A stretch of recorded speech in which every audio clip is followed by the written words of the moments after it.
Assalamualaikum warahmatullahi wabarakatuh. Kepada yang terhormat Bapak Profesor Dr. Nanang Sambas SHMH sebagai dosen pengampu di mata kuliah kriminologi kelas A. Perkenalkan, nama saya Willy Ahmad Yudhistia. Saya sebagai perwakilan kelompok yang berisikan 3 anggota lainnya. Yang pertama ada Muhammad Arija Yendratama, yang kedua ada Hermawan, yang ketiga ada Syifa Anggita Ahimsa Putri. Di video kali ini, saya sebagai perwakilan kelompok kriminologi kelas A akan membahas kasus kejahatan yang terjadi di masyarakat yang berjudul kasus pembunuhan yang dilakukan oleh Astini. Berikut kronologi singkat yang akan diceritakan oleh saya sendiri. Warga Kampung Malang, Surabaya digegerkan temuan potongan kepala terbungkus plastik di Sungai Wonorejo pada 6 Februari 1996. Temuan kepala itu langsung dilaporkan ke Polsek Tegal Sari, sedangkan potongan kepala dibawa ke RSUD Sutomo untuk diidentifikasi. Berita temuan itu terdengar ke telinga Agus Purwanto. Ia mengaku kehilangan kakak perempuannya yang bernama Puji Astuti. Puji dikabarkan menghilang dari rumahnya sejak 4 Februari 1996. Agus kemudian berusaha mendatangi kamar jenazah RSU Dr. Sutomo untuk mengidentifikasi potongan kepala. Agus kemudian berusaha mendatangi kamar jenazah RSU Dr. Sutomo untuk mengidentifikasi potongan kepala tersebut. Agus rupanya mengenali potongan kepala itu. Ialah kakaknya, Puji Astuti, yang hilang. Polisi yang langsung membuat tim penyelidikan mendapatkan keterangan dari seorang warga yang melihat korban Puji ke rumah Astini sekitar pukul 16 waktu Indonesia Barat sebelum ia dilaporkan menghilang oleh keluarganya. Dari hasil penyelidikan, polisi lantas menangkap Astini Sumiasih. Awalnya ia mengelak tidak membunuh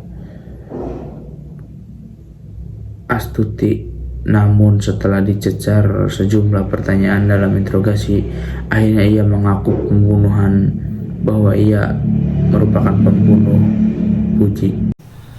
Alasan kami menganalisis kasus ini adalah demi kepentingan akademik kami, demi menambah wawasan tentang mata kuliah kriminologi yang sedang kami pelajari ini. Berdasarkan fenomena yang sering terjadi di dalam masyarakat, terdapat 2 hal penyebab terjadinya pembunuhan ini. Yang pertama adalah alasan sakit hati, dan yang kedua adalah bentrokan status sosial antara pelaku dan korban. Analisis kasus menurut teori konflik. Dari kasus tersebut dapat diketahui bahwa awal mula konflik terjadi karena adanya hutang yang dimiliki Astini kepada Puji, Rahayu, dan Sri Astuti. Adanya hutang yang dimiliki Astini kepada Puji, Rahayu, dan Sri Astuti menggambarkan bahwa Astini merupakan orang yang memiliki kelas sosial bawah. Sedangkan Puji, Rahayu, dan Sri Astuti memiliki kelas sosial lebih tinggi daripada Astini. Adanya interaksi dari perbedaan kelas sosial menimbulkan konflik yang berakibat menghasilkan tingkah laku yang melawan norma dari kelas sosial lain. Saat Puji, Rahayu, dan Sri Astuti menagih hutang, karena Astini tidak kunjung membayar hutangnya, Astini mengaku belum mempunyai uang, yang menyebabkan Puji menghina Astini. Astini merasa sakit hati dan dengan gelap mata melakukan pembunuhan kepada 3 korbannya. Berdasarkan teori konflik, kejahatan terjadi karena adanya benturan yang menyebabkan orang yang bersangkutan menjadi salah tingkah. Dari kasus tersebut, terlihat bahwa benturan terjadi antara Astini dengan Puji Rahayu dan Sri Astuti, di mana saat benturan terjadi membuat Astini menjadi salah tingkah dan melakukan pembunuhan. Dapat disimpulkan bahwa adanya konflik antara kelas sosial dapat menyebabkan kejahatan terjadi. Bab 3, penutup. Kesimpulan. Dari hasil analisis di atas, dapat disimpulkan bahwa terdapat beberapa hal yang dapat menimbulkan tindak kejahatan. Contohnya seperti teori konflik dan teori faktor ekonomi. Konsep dasar dari teori konflik adalah kekuasaan dan penggunaannya. Teori ini beranggapan bahwa pertentangan terjadi di antara golongan atau kelompok yang menjajal menggunakan kontrol atas suatu situasi. Teori konflik memiliki asumsi bahwa siapa yang memiliki kekuasaan lebih tinggi dalam kelas sosial akan mempunyai powerful members pada masyarakat. Dengan kekuasaan tersebut, mereka dapat mempengaruhi pembuatan keputusan, juga mampu memaksakan nilai-nilai terhadap kelas sosial yang lebih rendah. Teori ekonomi melihat terjadinya kejahatan akibat dari ketimpangan ekonomi yang terjadi di masyarakat. Ketimpangan ekonomi yang terjadi, misalnya, akibat dari orang yang tidak sanggup membayar hutang, merasa sakit hati terhadap penagih, lalu timbul pikiran untuk melakukan tindak kejahatan.